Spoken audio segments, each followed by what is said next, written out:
The Galactic Council chamber floated above a dying red star, a structure so vast that its shining surface could be seen from orbit. Inside, hundreds of alien delegates sat in tense silence. The air was thick with unease, a feeling that something terrible was about to happen. The council's leader, a tall silver-skinned being named Zorcal, stood at the center of the circular hall. His voice trembled slightly as he spoke. "We have received a message from the humans," he said, and the hall erupted in whispers. Everyone knew the humans had been asked to surrender their independence. No species had ever refused the council's command before. The message was projected into the air for all to see. A simple line of human text appeared, bold and defiant: "We will not kneel." The silence that followed was heavier than any explosion. The delegates looked at one another, unsure what to say. The humans, the youngest race in the galaxy, had just broken every rule. Zorcal's long fingers trembled. "Do they not understand who we are?" he whispered. Across the hall, the reptilian warlord Vrax hissed, his golden eyes narrowing. "They understand," he said coldly. "They simply don't care." The word spread through the chamber like fire. Panic began to rise. Some races demanded an immediate military response. Others warned the humans were unpredictable and dangerous. The youngest delegate, a blue-skinned scholar from the Era species, spoke quietly. "I studied their history," she said. "They fought themselves for centuries.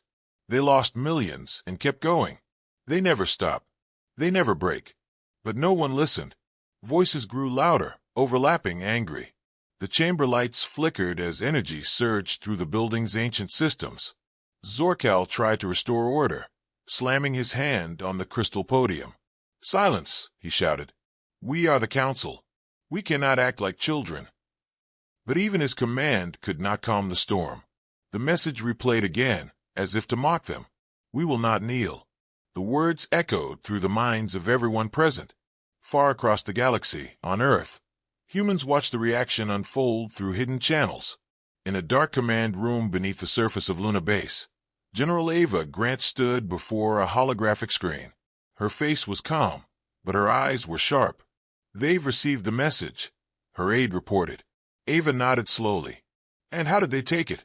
she asked. The aide gave a nervous laugh. "Not well, ma'am. They're panicking." Ava turned to look at the stars outside the window. "Good," she said quietly. "Let them panic."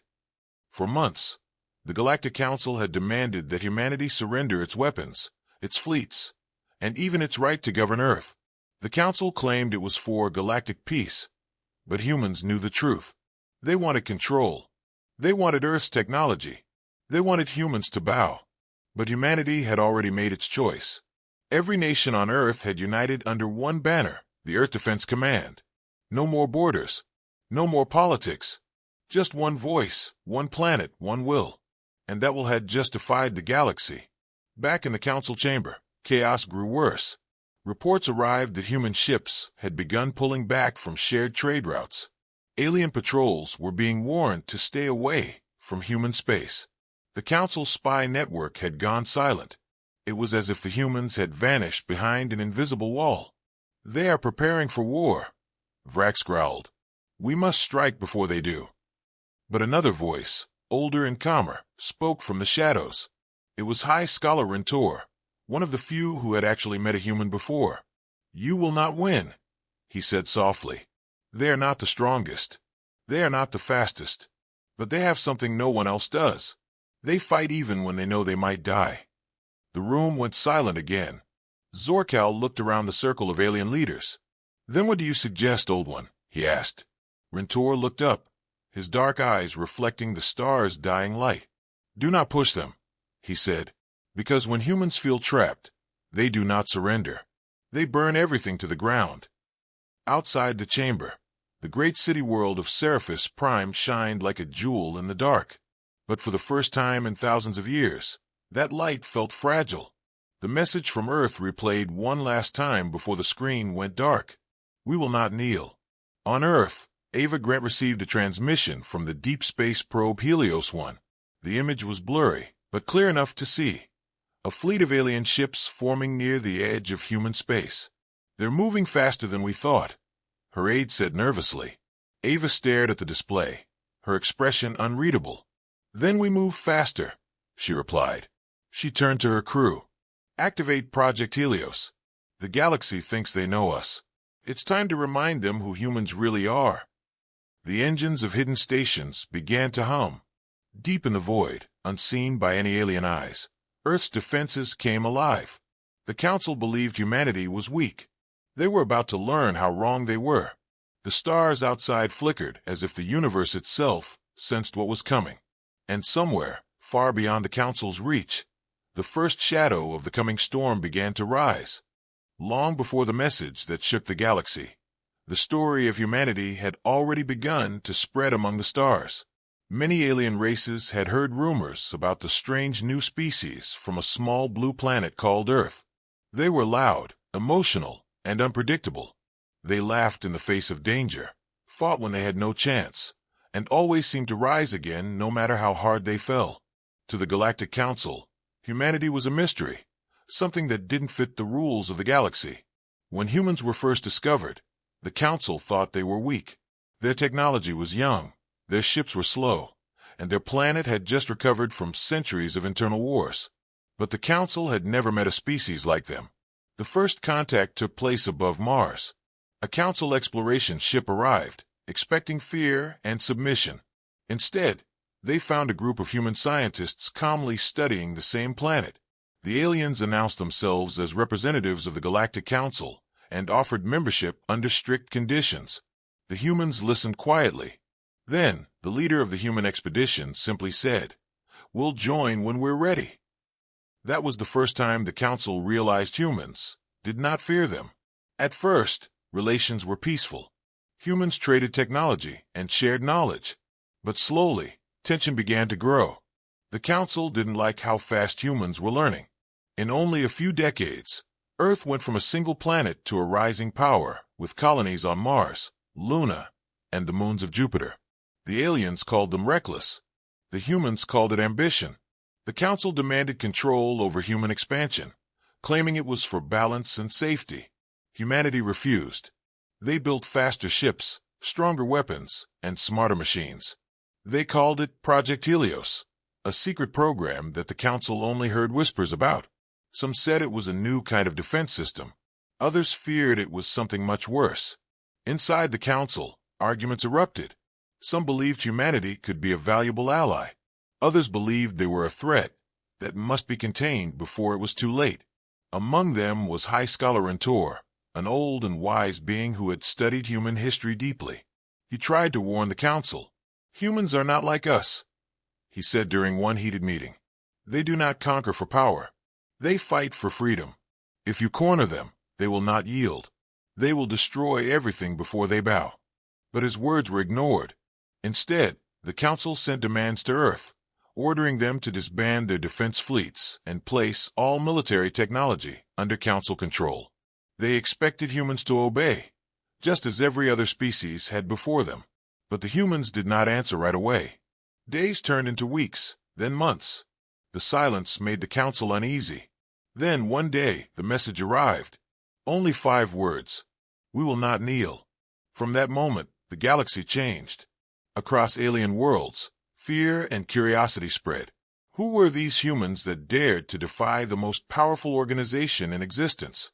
Stories began to surface of how humans had survived disasters on their own world, asteroids, wars, plagues, and even their own mistakes. Every time, they adapted. Every time, they rose stronger.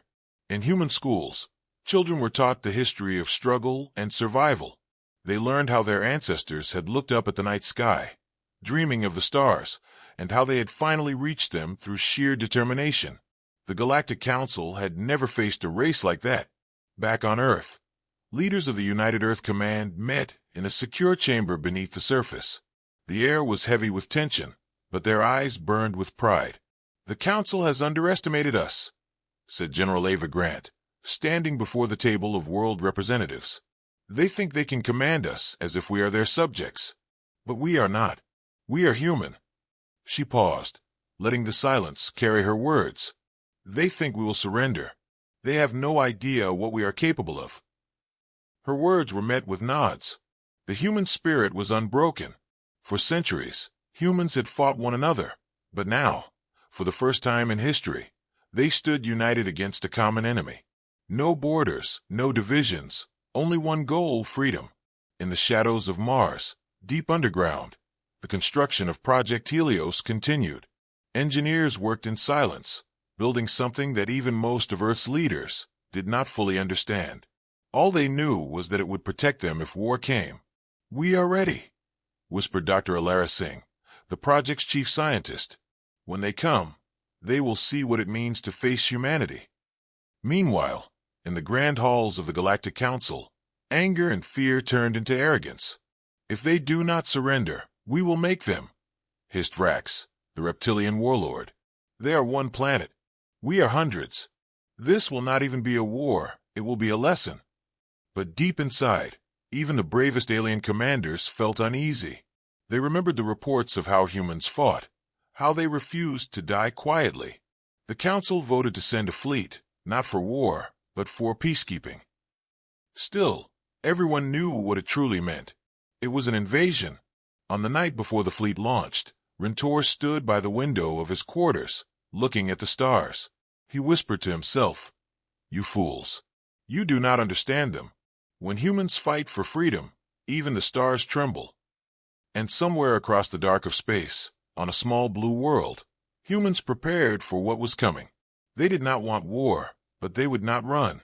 They were ready to face the galaxy itself. Because they were human, and humans never surrender. In the cold silence of space, far beyond the orbit of Mars, a secret human facility rotated slowly above Jupiter's stormy clouds. Its name was Helios Station, and no alien had ever seen it. Hidden inside the magnetic storms of the gas giant, it was invisible to all sensors. Inside its metal walls, hundreds of scientists, engineers, and soldiers worked day and night on something the rest of the galaxy could not imagine. The project was known only by one name, Project Helios. No one outside the station truly knew what it was. The Galactic Council suspected it was a new type of weapon, but in truth, it was far more than that. Project Helios was humanity's last safeguard, a system designed not to conquer, but to survive. It could bend light, distort gravity, and erase entire ships from detection. It was the result of a century of fear, curiosity, and human genius. Commander Ava Grant stood in the control chamber, her uniform dimly lit by the blue glow of holographic screens. Around her, the hum of powerful machines filled the air. "Status report," she said firmly. Dr. Alara Singh, the lead scientist, turned from her console. "Helios core is stable," she replied. "We are ready for Phase 3 tests. But if we go any further, the energy output will be impossible to hide." Ava nodded slowly. "Let them see," she said. "It's time they understand who we are." For months, the Council had tried to control Earth through fear. They had sent fleets to intimidate, spies to gather secrets, and ambassadors to threaten. But now the humans were done being polite. On the edge of human space, alien patrol ships began to pick up strange signals, energy readings that made no sense, distortions that blinked in and out of reality. They didn't know it yet, but they were seeing the ripples of Project Helios, testing its power. When one alien scout ship tried to approach, it simply vanished. No explosion, no distress call, just gone. The Council received the report and refused to believe it. "A malfunction," said Zorkal angrily. "Their ships are outdated." But deep down, even he could feel it, the cold edge of fear. Humans had done something the galaxy did not expect. They had changed the rules. Back on Helios Station, Ava Grant looked at the holographic display of the missing ship. "One less spy to worry about," she muttered. Her officers exchanged nervous glances. "Ma'am," said Captain Hayes, "the Council won't ignore this. They'll send more ships, maybe an entire fleet." Ava's eyes were calm but hard. "Then let them come," she said. "We'll be ready." On Earth, leaders of the United Earth Command gathered in a secret meeting. The room was silent except for the soft hum of data screens showing alien fleet movements. "They're preparing for something," said Admiral Chun. "Scouts have seen heavy mobilization near the outer colonies. They're calling it a peacekeeping operation." Ava's face appeared on the main screen from Helio Station. Peacekeeping, she said with a slight smirk. They always use that word before they attack. Can we win? One of the leaders asked quietly. Ava didn't answer right away. Her eyes shifted to the glowing sphere of the Helios core behind her. Winning isn't the goal, she said softly. Surviving is. Meanwhile, across the galaxy, the Council was in chaos. The loss of the scout ship had spread panic. Rumors whispered that humans had created a weapon that could erase ships from existence. Some wanted to attack immediately. Others wanted to negotiate. But the louder voices drowned out the wise ones. Vrax, the reptilian warlord, slammed his clawed fist on the table. Enough waiting. We crush them now before they spread their disease of rebellion. Zorkal hesitated. And if they have something that can destroy us? He asked. Then we destroy them first, Vrax hissed. And with that, the decision was made. A fleet of 500 warships began to gather near the human border. They were the most powerful armada ever assembled, designed to remind the galaxy that no one defied the Council. But this time, the galaxy was wrong. In the hidden depths of Helios Station, Dr. Alara Singh stood before the glowing reactor. Streams of blue energy twisted around the core like living fire. Power output is rising, she said, her voice trembling with awe. We are bending space itself. Ava stepped closer, feeling the hum in her bones. Remember this moment, she said quietly. This is when humanity stopped being afraid. The test began. Across the solar system, gravity shifted slightly. Space folded in on itself, and then snapped back. For a brief second, every satellite near Jupiter lost signal. When the light faded, Helios Station was gone. It hadn't exploded. It had moved. Teleported, not across space, but into a pocket of folded reality. Humanity had achieved something the Council thought impossible. The first functional spatial displacement field. When the system stabilized, the crew cheered, but Ava did not. She looked at the black screen showing the alien fleet, now moving toward Earth. They're coming, she said, but they'll never find what they're looking for. She turned to Alara. Begin Phase 4. We need Helios online before they reach orbit. Yes, Commander, Alara said, her eyes shining. We'll make them see what humans can do. In the distance, the alien fleet cut through the stars like a metal storm, confident, unstoppable, unaware that the space around them was already shifting under human control. The Council believed they were bringing peace. They had no idea they were walking into the hands of a species that refused to kneel. And as the first human ships cloaked and disappeared from radar, one truth echoed across the void. Humanity was ready. And this time, the galaxy would never forget them. The alien fleet moved through the void like a living storm, hundreds of warships gliding in perfect formation, their engines burning bright against the darkness. It was the largest armada the Galactic Council had ever assembled for a single operation. From the bridge of the flagship Seraphis Dawn, Supreme Commander Vrax watched the distant blue dot of Earth appear on his screen. One planet, he hissed. They think they can defy us. Soon they will kneel. Around him, alien officers worked silently, their faces tense. Even they could feel the unease in their bones. No one in history had ever dared to defy the Council. No one except the humans. Back on Earth, the skies were calm, but beneath that calm, every city and outpost had prepared for war. The once divided nations had united, turning all their resources toward defense.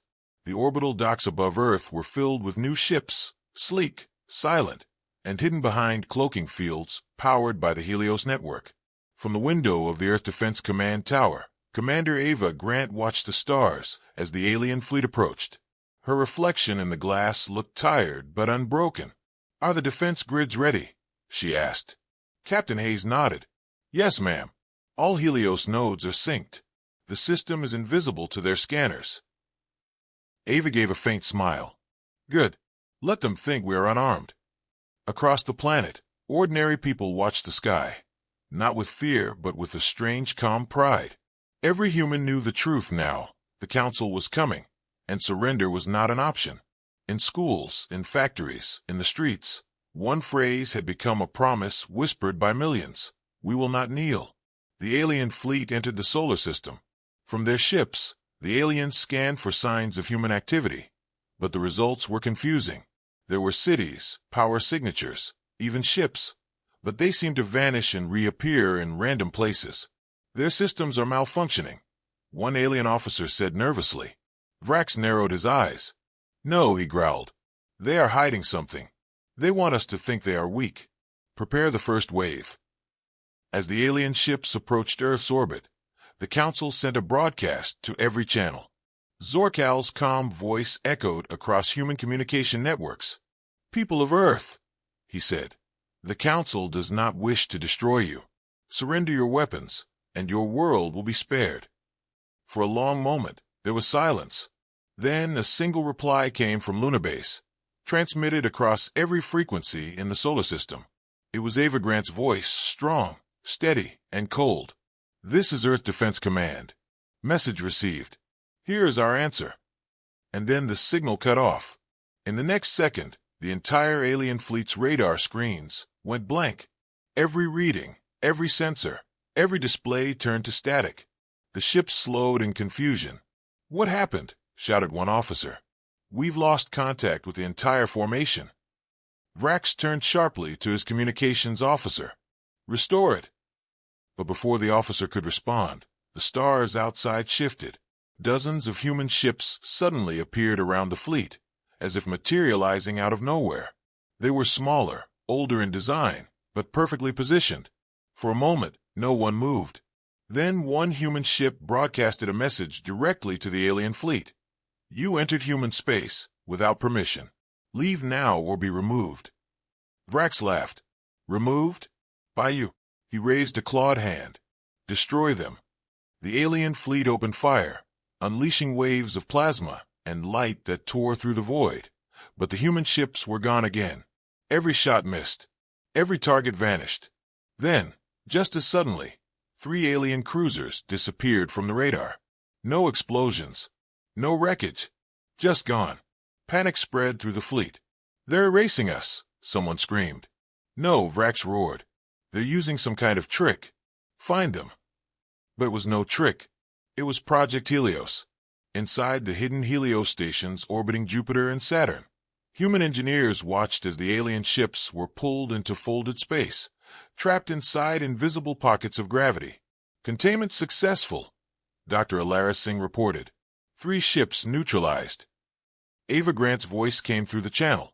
Do not kill them, she said. Let them see. Let them fear.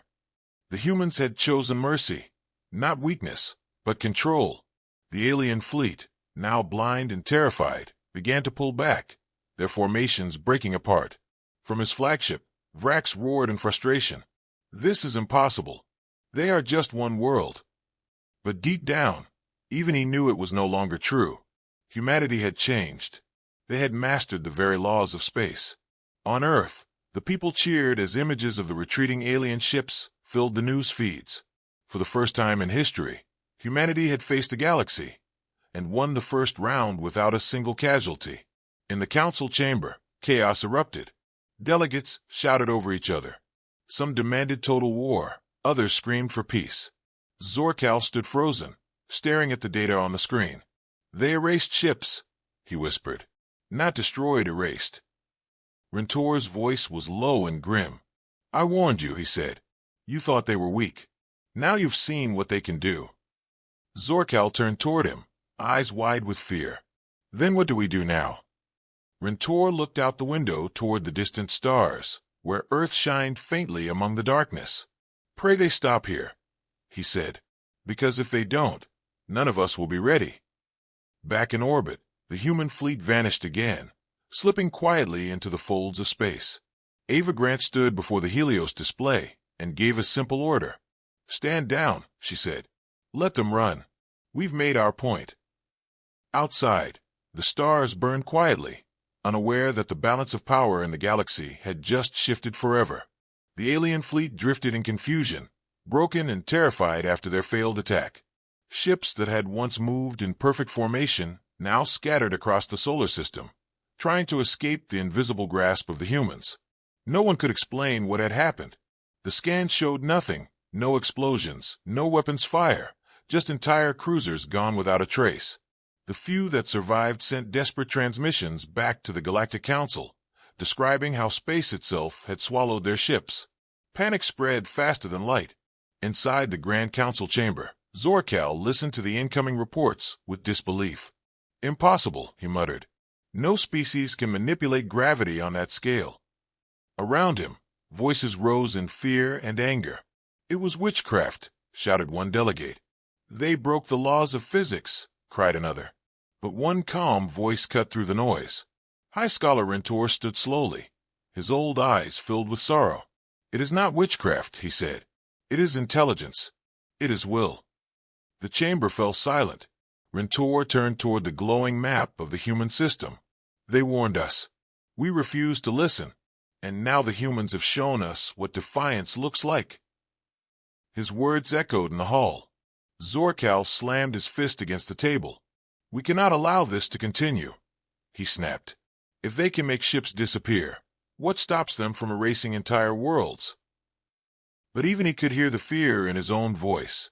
Across the galaxy, council member races began to question their loyalty. Whispers spread that the council was no longer invincible. Some wanted to negotiate with Earth directly. Others began strengthening their own defenses, afraid that the humans might come for them next. For the first time in thousands of years, the great galactic order trembled. Meanwhile, far from the chaos, in the quiet shadows of Jupiter's orbit, Helios Station floated in silence. Inside, the crew celebrated their success, but the air was still heavy with tension. Commander Ava Grant stood before the observation window, watching the alien ships retreat through the dark. "They're running," Captain Hayes said behind her, unable to hide his smile. "The mighty Galactic Council is retreating." Ava didn't smile back. "Don't celebrate too soon," she said. "Fear doesn't last forever. They'll regroup. And next time, they won't come to scare us. They'll come to destroy us." Dr. Alarising approached, holding a datapad filled with readings from the Helios core. "The system performed better than expected," she said proudly. "But the energy cost was enormous. We can't use it again soon." Ava nodded. "Then we'll need to make it count when we do." She turned to her officers. "Keep Helios hidden. No one outside this room can know how it works. The council will try to find out, and we can't give them that chance." The crew nodded, understanding the gravity of her words. Humanity had just proven it could stand against the galaxy, but that victory had made them the greatest threat the galaxy had ever seen. On Earth, celebrations erupted in every city. People danced in the streets, waving the new blue and white banner of the United Earth Command. The message was clear: humanity was free. But in the command centers beneath the surface, the tone was different. Reports came in of strange activity beyond the asteroid belt. New fleets were forming, larger than before. The council wasn't done. Ava Grant's voice echoed through the communication network. "They will come again," she said. "And when they do, we must be ready. This is not the end, it's the beginning." Across the galaxy, Zorcal held an emergency meeting with his war council. The massive chamber pulsed with red light as battle maps flickered across the air. "We must send a stronger message," Vrax growled, his claws scraping the table. "We will crush their homeworld and show the others what happens to traitors." "Enough," Zorcal snapped. "If we destroy Earth, the other races will rebel. The humans have already planted doubt in their minds." "Then we silence them," Vrax hissed, "before their defiance spreads." But even as they argued, reports came in from across the stars. Minor species were breaking away from the Council, forming alliances with Earth in secret. Small trade convoys carrying food, medicine, and information began to appear near human space. The galaxy was shifting, one piece at a time. The fear of humans had turned into curiosity, and curiosity into respect. On Helios Station, Ava received a message from one of these smaller races, a quiet transmission from the Tharkeen, an insectoid species known for their neutrality. The message was simple: "We do not fear you. We wish to learn." Ava looked at the message for a long moment before replying. "Then come," she said. "But know this, we will not serve anyone. We fight for freedom, not control." The transmission ended, but Ava knew what it meant. The cracks in the Council's rule were growing. Humanity had become the symbol of resistance. Dr. Alara approached her again, her voice quieter now. Do you think they'll ever accept us? Ava looked out at the stars, her face unreadable. Maybe one day, she said, but not yet. They still see us as the children of a small planet. They don't understand what we've been through to get here. She turned back to Alara, her voice firm. That's why we have to keep fighting, to show them who we are. In the depths of space, the Council fleet limped home, humiliated and broken. Entire squadrons were missing, lost to the strange folds of space created by Helios. And though no humans had fired a single shot, the message was louder than any weapon. We will not kneel. As the alien fleets disappeared into the distance, the people of Earth stood together, stronger than ever before. For the first time, they truly felt united, not by fear, not by force, but by choice. They knew the war wasn't over. It was only beginning. But this time, humanity was not the frightened newcomer in the galaxy. This time, they were the storm. The galaxy had gone silent after the human victory, but silence did not mean peace. It was the silence of fear, the calm before another storm. On the distant world of Corinth Prime, where the Galactic Council's high command once stood proud, the great halls were now filled with tension. Delegates whispered behind sealed doors, their once confident tones now filled with doubt. Zorkal sat at the center of the chamber, his metallic eyes glowing dimly as he listened to the endless reports. The Council was breaking apart, one world at a time.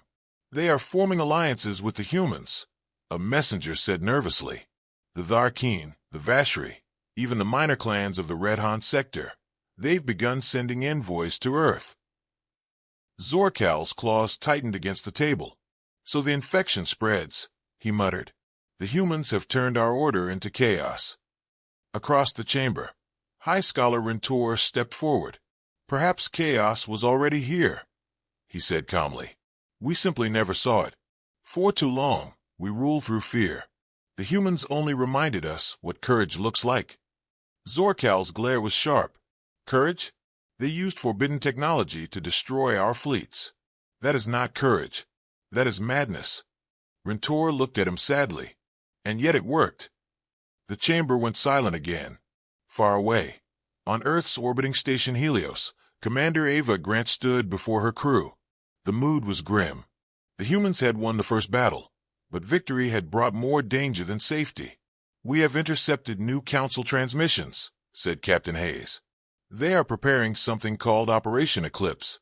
It involves weaponized stars. Ava frowned. Weaponized stars. Dr. Alara Singh stepped forward, her face pale. If that's what I think it is, they're planning to collapse the sun, turn it into a black hole, to destroy our solar system from a distance. The room froze. No one spoke for several seconds. Even the hum of the station seemed to fade. They would kill trillions, Hayes whispered. Even their own fleets could be caught in the blast. Ava's voice was calm but hard. They've lost control. Desperation makes them dangerous. She turned to the holographic map. If they want to turn the sun into a weapon, they'll need massive energy arrays. That means one place, Corinth Prime. That's where the old Stellar Forge is. Ilara's eyes widened. You're not suggesting we attack their capital? I'm saying we stop them before they destroy everything, Ava said. If we wait, there won't be a second chance. Hayes frowned. We barely survived the last battle. The Helios core is unstable. Another pulse could tear us apart. Ava looked out at the stars. Then we make sure it counts. Back on Corinth Prime, Zorkal stood in the Council's command dome, staring at the glowing sphere that represented Earth. His second-in-command, Vrax, approached.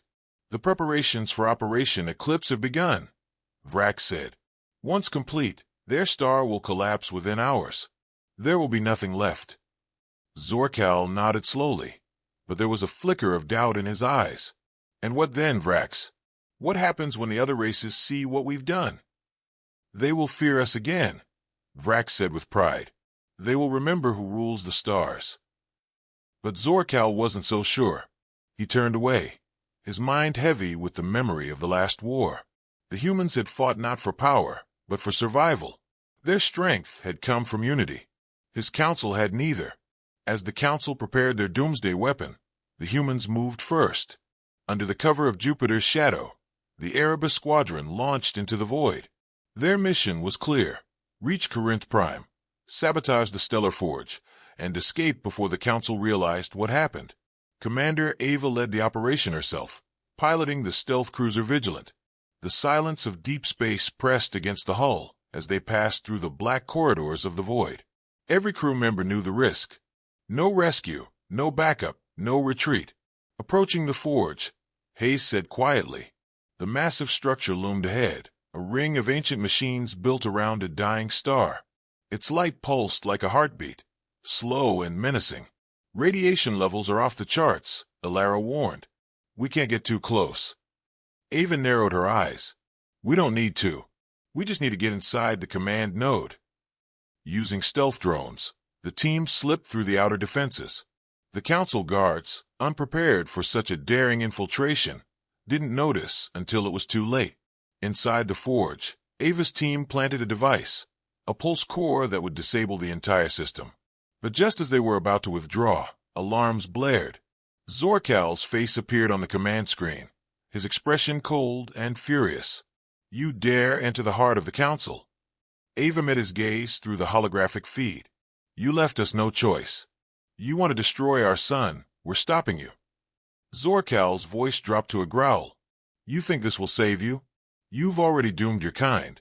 Every empire falls, and you will be no different. Ava didn't respond. She activated the pulse core. The station shook violently as waves of energy surged through its systems. Explosions rippled across the forge's structure, tearing metal apart. In orbit above Corinth, the council's fleets panicked. Some ships fled. Others tried to retaliate, but their systems were collapsing. From his command ship, Zorkal watched in horror as the stellar forge burned, consuming itself in a blinding light. Evacuate, he roared. But it was too late. The forge imploded, creating a shockwave that shattered half the planet's atmosphere. The humans barely escaped, their ship's hull glowing red from the heat. As the light faded, Ava's voice came through the comms, calm but weary. Mission complete. The forge is gone. Silence followed. Back on Helios Station, the crew watched the feed of Corinth's destruction. The council's capital was in ruins. For the first time, humanity had struck at the heart of its enemy, and survived. But Ava didn't celebrate. She looked at the burning world on the screen and whispered, They won't stop now. We've hurt their pride. They'll come with everything they have. And somewhere, deep in the wreckage of Corinth, Zorkal opened his eyes, surrounded by fire and smoke. His voice was low but filled with fury. Then let them come. The ruins of Corinth Prime still glowed with the heat of destruction, but the fire in Zorkal's heart burned hotter. He had survived the blast, though his empire had not. Around him, shattered buildings and dying soldiers filled the once great capital. The council had fallen into chaos. Communications were broken, fleets scattered, and worlds that once obeyed now turned away. Zorkal stared at the horizon, the sky filled with the ashes of his world. They destroyed the forge, Vrak said, his armor blackened and broken. Without it, Operation Eclipse is finished. The council is finished. Zorkal's voice was rough but firm. No, the humans may have burned our capital, but they have not broken us. We will rise again. We will show them that the galaxy still belongs to us. He turned to his few surviving officers. Gather every ship, every soldier, every weapon that still answers our call. We strike Earth directly. No more diplomacy. No more threats. We end this ourselves. Far across the stars, on Helios Station, Commander Ava Grant received the first reports. Drones near the edges of human space had detected massive fleet movements. Hundreds of ships, perhaps thousands, were heading toward Earth. They're coming, Captain Hayes said quietly. The room went still. Dr. Alara Singh looked pale. We can't use the Helios core again. It's unstable after the last mission. If we try to activate it, it could collapse space itself. Ava didn't answer right away. She looked out the window at the stars, her reflection faint against the glass. Then we find another way, she said finally. We started this fight, and now we finish it. Hayes frowned. Even with every ship we have, we can't face that many. The Council will crush us. Not if the galaxy joins us, Ava said. She activated a transmission that reached far beyond human space. To every free world, to every race tired of fear, this is Commander Ava Grant of Earth. The Council is coming to destroy us all. If you believe in freedom, if you believe in your right to exist, stand with us now. For days, the message spread like wildfire. Across the galaxy, people listened. Some ignored it, too afraid to move. But others, small nations, forgotten colonies, rebel fleets, answered. The Tharkeen sent scout ships. The Vashri offered supplies. Even a few Council defectors sent coordinates of Zorkal's movements. Humanity's final stand had begun. On the dark side of the moon, the United Earth Command prepared for battle. Every ship that could fly was armed. Old cargo freighters were turned into carriers. Civilian engineers worked without rest, turning the Helios core into a weapon of last resort. Ava walked through the hangar, watching the crews work. Everyone knew what was coming, but no one spoke of fear. She stopped beside a young pilot, tightening his helmet. "First combat?" she asked. The pilot nodded nervously. "Yes, ma'am. But I'm ready." Ava smiled faintly. "None of us were ready the first time. Just remember why you're here. You're not fighting for power. You're fighting for home." In the deep void, Zorkal's fleet cut through the black like a sea of knives. His flagship, the Oblivion Spear, led the assault. Vrak stood beside him, studying the holographic map of Earth's defenses. "They're weak," Vrak said. "A single strike, and their system will burn." But Zorkal shook his head. "Do not underestimate them again. Every time we think they are weak, they surprise us." He looked at the image of Earth, glowing blue and bright. "They're like fire, small at first, but spreading faster than anyone can control." Hours later, the human radar picked up their approach. The sky filled with red markers, enemy ships emerging from warp space. The largest invasion fleet in galactic history had arrived. Sirens screamed through the command centers. Hayes looked at Ava. "They're here." Ava stood firm. "Then it's time." The battle began with silence. Then the heavens erupted in light. Missiles streaked across the black, lasers cut through the void, and explosions painted the stars in colors of war. Human ships fought with desperate precision, using speed and cunning against the overwhelming numbers. For every ship destroyed, 2 more took its place, but the humans refused to fall. In the command room, Elara monitored the Helios core. "The energy is building faster than expected," she warned. "If we push it too hard, it'll tear the station apart." "Hold it," Ava said. "We only get one chance." Outside, alien dreadnoughts closed in, their weapons glowing. The moon's surface shook as orbital strikes hit. Earth's cities watched the battle unfold in the sky above, the night filled with streaks of light, like falling stars.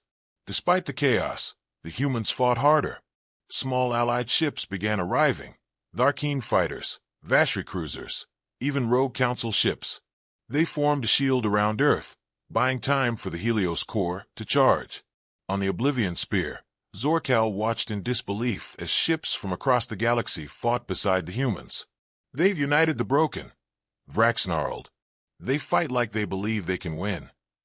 Zorkal's expression darkened. "Then we destroy that belief." He gave the order to deploy the Eclipse bomb, a weapon built from the remnants of the Stellar Forge. As it powered up, Ava's sensors detected the energy surge. "He's going to use a forge bomb," Elara shouted. "If that detonates, the entire system is gone." Ava turned to Hayes. "Is the core ready?" "Almost," he said, "but it's unstable. It could kill us all." Ava took a deep breath. "Do it anyway." The Helios core pulsed, releasing a wave of pure energy that rippled through space. It collided with the forge bomb in a blinding flash. For a moment, everything went white. Then silence. The alien fleet stopped. The bomb was gone. The Helios station trembled but held together. Slowly, the light faded, revealing wreckage scattered across the void. The Oblivion Spear was crippled, its engines dead. On its bridge, Zorkal stood in disbelief. "They stopped it." he whispered. They stopped the impossible. Ava's voice echoed through the calms. It's over, Zorcal. You've lost. But Zorcal smiled faintly, blood on his lips. No, human. You've only delayed the end. The galaxy will never accept your kind. Ava's reply was steady. They already have. The transmission cut. Outside, the battle slowed. Human and allied ships surrounded the remains of the Council fleet. Zorcal looked at the stars one last time, then closed his eyes as his ship drifted into the darkness. On Helios Station, cheers erupted, but Ava said nothing. She looked at Earth below, glowing blue and alive. Humanity had survived, but at a cost beyond measure. She whispered quietly, "We didn't win a war. We changed the galaxy forever." The battle was over, but peace was still far away. The galaxy that had once been ruled by the Galactic Council now drifted in uncertainty. Their fleets were gone, their capital destroyed, their leader dead. But even in victory, humanity found no celebration. Helios Station floated in silence, its hull scarred, its systems weak. Commander Ava Grant stood in the observation deck, looking out at the stars that had been the battlefield just days ago. "How many did we lose?" she asked softly. Dr. Alara Singh's voice was tired. "Too many. Nearly half the fleet. And Helios is barely holding together. The core is burned out. It won't power up again." Ava nodded slowly, her heart heavy. "But Earth still stands," she said. "That's what matters." Below them, Earth was quiet. Cities that had watched the sky burn were now filled with candles, honoring the dead. Across the world, people mourned, but they also felt something they hadn't felt in centuries: unity. They had faced the greatest empire in the galaxy and survived. Humanity was no longer the frightened newcomer. It was the species that had broken the chains of fear. But survival had a cost. The destruction of Corinth Prime had sent ripples across the stars. Power vacuums formed everywhere, and old enemies began fighting for control. The galaxy was breaking apart, and in that chaos, new leaders were rising, some seeking peace, others revenge. On the ruined edge of Corinth space, a battered fleet drifted among the debris. At its center was a single surviving Council dreadnought, the Iron Star. Inside, Vrak sat in silence, his face lit by the faint glow of damaged controls. Zorcal was gone, but his followers were not. "The humans think they've won," Vrak said to his officers. "But they've only destroyed the old order. The Council is dead, but we will build a new one, stronger, crueler, unstoppable." "What about the smaller races?" one of the soldiers asked. "Many have joined the humans." Vrax growled. "Then they are traitors, and traitors will burn." He looked out the window at the dark horizon. "Prepare the message. The age of mercy is over." Far away, Ava Grant received a report about Vrax's survival. "He's gathering forces," Hayes said grimly. "The war may start again." Ava sighed. "Of course it will. The galaxy doesn't change overnight." She turned to the holographic map, showing the fractured territories. "But maybe this time, we don't fight alone." Alara nodded. "Some of the allied species are asking for a council of peace, something new, to replace the old one." Ava raised an eyebrow. "A new council?" "Yes," Alara said, "but one where every world has a voice, not just the powerful ones." Ava smiled faintly. "Sounds like something the old council would never allow." "Exactly," Alara said. "Maybe that's why it might actually work." Within months, the first meeting was held on Mars, inside the vast domed city of Ares Prime. Delegates from dozens of worlds arrived: humans, the Arkeen, Vashri, and even some neutral former council members. Ava sat at the head of the circular chamber, her uniform plain, her expression calm. "We're not here to build an empire," she said. "We're here to make sure no empire ever rises again." The room buzzed with whispers. Some agreed. Others doubted. A Tharkeen ambassador raised his thin, insect-like arms. "How can we trust humans? You destroyed Corinth Prime." Ava met his gaze evenly. "We destroyed their weapon, not their people. And we did it to survive, not to conquer. If you think humanity seeks power, you don't understand us yet." Silence followed, then slow nods. The galaxy was wary, but hope flickered. For the first time, races that had been enemies were sitting together, not in war, but in rebuilding. Outside the chamber, Mars shone red against the dark, a symbol of a new beginning. But peace was fragile. In the shadows of deep space, Vrax's new fleet grew. He called it the Legion of the Fallen, made up of survivors, mercenaries, and those who had lost everything in the old wars. His message spread like poison. The humans destroyed the galaxy. Join us and take back what was ours. Many listened.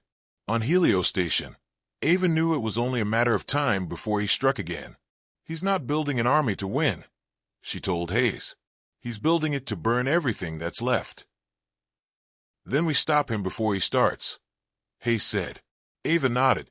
We will, but not with another war. We need to show the galaxy that we can lead differently. Illara entered, holding new research files. There's something else, she said quietly. The Helios core, it's not completely dead. Some of the energy readings are changing. Ava frowned. Changing how? It's repairing itself, Illara said. Or adapting. It's almost like it's alive. Ava stared at the holographic projection of the core. Alive, she repeated. That's impossible. It shouldn't be, Illara said. But the data doesn't lie. It's learning from what happened. The idea unsettled Ava. The weapon that had saved them might now have a will of its own. She gave a cautious order. Keep it contained. No experiments until we understand it fully. Illara nodded, though she didn't look convinced.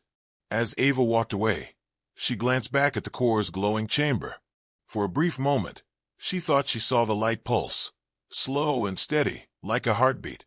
Days passed, then weeks. The Peace Council grew stronger, and alliances formed. Humanity was finally recognized as a galactic power, not through conquest, but through unity. Yet rumors spread through the stars. Rumors of Vrax's return, of ships disappearing near the edge of known space, of shadows moving in the void. Ava stood once more at the window of Helio Station, the stars reflecting in her eyes. We've changed everything, she said quietly. But change always comes with a price. Illara joined her, whispering, Do you think we can keep the peace? Ava looked out into the darkness, her voice calm but distant. Only if we remember why we fought in the first place. Not to rule the galaxy, but to make sure no one ever rules it again. Yet somewhere beyond the rim, a single transmission echoed through the dark, carrying Vrax's voice. The war is not over. Humanity's fire will burn out, and when it does, the galaxy will belong to us once more. Ava didn't hear it yet, but soon she would. Months turned into years, and the galaxy tried to heal, but scars never truly fade. The new Interstellar Peace Council had grown, its members meeting on Mars to rebuild what was lost. Humanity now stood at the center of it all, no longer an outcast, but a guiding light in a galaxy once ruled by fear. Commander Ava Grant had become a symbol, half hero, half myth. But even legends don't sleep easy. From her office on Helio Station, she watched the streams of ships moving peacefully between allied worlds. Trade had returned, and hope was spreading. Yet deep down, Ava felt it, the same quiet tension before a storm. Something was coming. Dr. Illara Singh entered, holding a datapad filled with strange readings. It's happening again, she said softly. Ava turned. The core. Illara nodded. It's growing stronger, faster than before. The energy pattern isn't random anymore.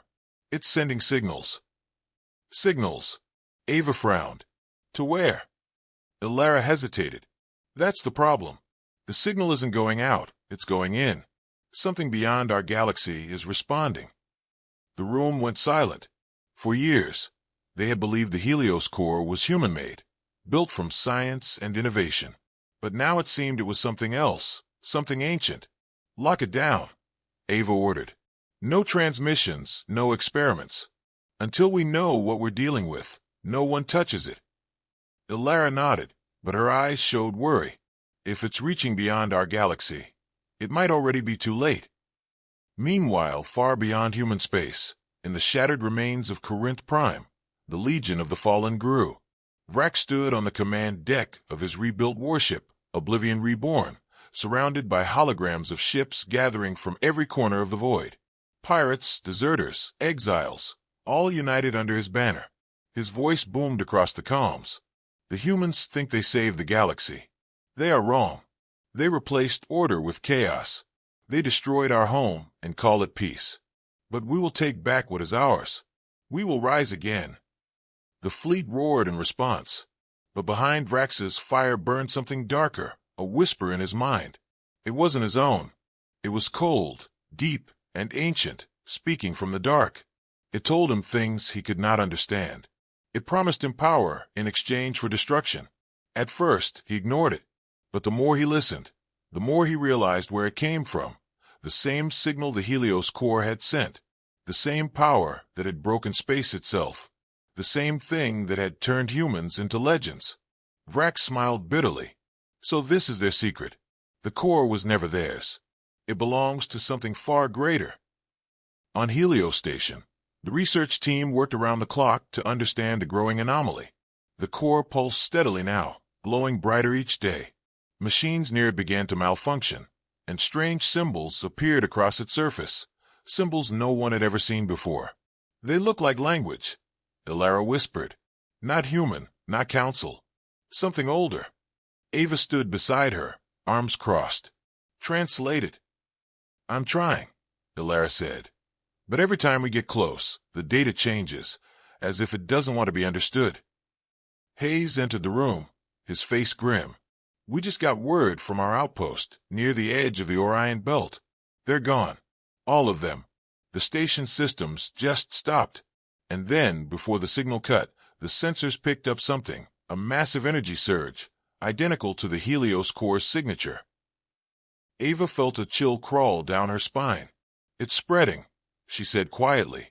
Whatever the core woke up, it's not staying asleep. Days later, the Peace Council met again on Mars. Ava stood before the gathered leaders, showing them the readings. This isn't a human weapon. It's something ancient. The Helios core wasn't built, it was found. The Council used it without understanding what it really was. The Tharkeen ambassador clicked nervously. And what do you believe it is? Ava took a deep breath. A beacon. The room erupted with voices. Some shouted in fear, others in disbelief. A beacon for what? Someone demanded. Ava's voice was steady. For whatever was here before us. Something old. Something that might be coming back. Across the galaxy, as if in answer, dozens of strange energy signatures appeared, identical to the Helios core's pulse. They spread like stars, igniting one by one, lighting up dead worlds and forgotten systems. But they weren't lights of life. They were signals, calls answered. On the Oblivion Reborn, Vrax watched the same readings appear on his screens. His crew panicked, but he only laughed. The humans thought they could control it. They thought they were gods. But the gods have returned. The whisper in his mind grew louder now, shaping his thoughts. Bring the core to us. End the balance. Begin the cleansing. And what do I gain? Vrax asked the voice aloud, though no one was there. The voice echoed in his skull. You will rule what remains. He smiled. Then we have a deal. Back on Helios Station, Ava felt the floor tremble. The core had activated itself. Energy surged through the walls, lights flickering, alarms blaring. It's not just signaling anymore. Ilara shouted over the noise. It's opening something. Shut it down, Ava yelled. But the controls didn't respond. The core's light flared, expanding into a vortex of white energy that filled the chamber. And within it, shapes began to form, tall, dark, and formless, like shadows carved from stars. The crew stumbled back as the air turned cold. What are they? Hayes whispered. Ilara's voice trembled. Not what, who? The shadows stepped forward, their eyes glowing faintly. One of them spoke, its voice echoing through every mind on the station. We heard your call, children of light. You have used our gift. Now we return to reclaim it. Ava stood frozen, her heart pounding. Who are you? The shadow tilted its head slightly. We are the architects, the first makers of the stars. You have awakened what you cannot control. The core pulsed again, brighter, stronger, and Ava realized with horror that it wasn't just waking them, it was feeding them. They're drawing power from it. Ilara shouted. Ava stepped forward, staring at the beings that filled the room. "We didn't mean to awaken you," she said. "We just wanted to survive." The shadows didn't answer. They only smiled, if it could be called that, and the leader whispered, "Then you shall, by becoming part of us." In that moment, the lights went out, and the galaxy, once united, faced something far older and far more dangerous than the Council ever was. Darkness swallowed Heliostation as the architects stepped through the blinding vortex. The shadows twisted and solidified, forming tall, skeletal figures made of light and void. Their eyes burned like dying stars, and every step they took seemed to echo through space itself. Commander Ava Grant stood frozen, her breath trembling as the air grew thick and heavy. Around her, alarms screamed, lights flickered, and the core pulsed like a living heart. "Backup systems offline." Hayes shouted, "We're losing containment." Ava's voice was steady, but her heart raced. "Evacuate all non-essential personnel. Ilara, stay with me." The scientists fled while Ilara stayed behind, typing furiously into her datapad. "Ava, the core isn't just energy, it's a doorway. They're using it to open more all over the galaxy. Look at this reading.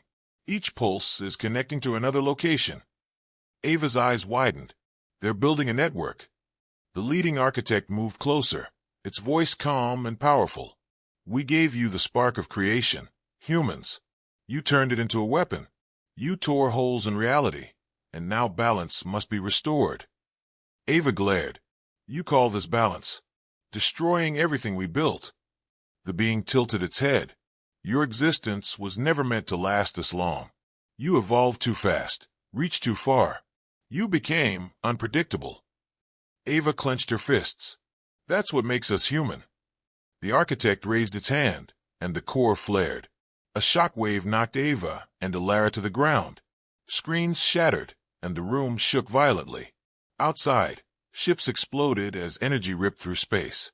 Entire fleets vanished into burning light. The Peace Council on Mars sent desperate transmissions, but communication was breaking apart. Across the galaxy, chaos reigned once again. On the Oblivion Reborn, Vrax watched in awe as the sky tore open, revealing massive tendrils of light stretching across the void. "They've come," he whispered, the voice in his mind now screaming in triumph. "Now fulfill your promise," he said aloud. But the whisper turned cold. "You have served your purpose, mortal. Now you are nothing." Vrax's eyes widened as the light consumed his ship, tearing metal apart like paper.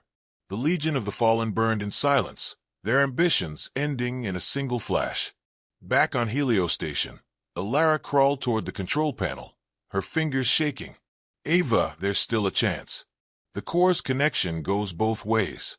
If we reverse the pulse, we might close the gateways." Ava looked at her, hope flickering in her eyes. "But that'll overload the entire station." "I know," Ilara said softly. "We might not survive." Ava nodded slowly. "We've come too far to stop now." Together, they began the override sequence. Sparks flew, the air humming with raw power. The architect sensed it. The leader turned sharply. "You cannot stop the awakening." Ava stood tall, her voice fierce. "Watch us." The core screamed, its light blinding. The architect reached out, but Ava hit the final command. Now, the entire station erupted in white fire. Across the galaxy, the network of portals flickered. One by one, they collapsed, imploding in bursts of energy. Worlds once swallowed by light went dark again. Ships drifting in chaos suddenly steadied. The stars grew quiet. When the brightness faded, Heliostation was gone. Only debris floated where it once orbited. Silence filled the void. On Mars, the Council received the final transmission, a single message from Ava Grant. "We are humanity. We do not surrender." Years passed. The galaxy rebuilt once more. The architects never returned, and their presence faded into legend. The name Helios became a symbol of sacrifice and strength. Children learned about the humans who stood against gods and survived. Dr. Ilara Singh's notes were recovered from the wreckage, describing a strange phenomenon, a pulse that echoed through deep space months after the explosion. Some believed it was just residual energy. Others believed it was something else, a signal sent far away, into the unknown. One quiet night on Earth, a small observatory picked up a faint transmission from beyond the edge of known space. It repeated endlessly, soft and steady, Helios still burning. The scientists dismissed it as noise, but deep beneath the surface of the ruined Helios orbit, something stirred among the wreckage. A faint blue light blinked once, then again, like a heartbeat finding rhythm. And somewhere in the endless dark, far beyond the galaxy's edge, a voice whispered, "We are not done." The stars shimmered in answer. The war was over, but the story of humanity was not. They had refused to surrender, defied gods, and changed the fate of the galaxy. But some fires, once lit, never die. The Helios flame still burned, small, defiant, eternal, waiting for the day humanity would rise again, ready to face whatever came next.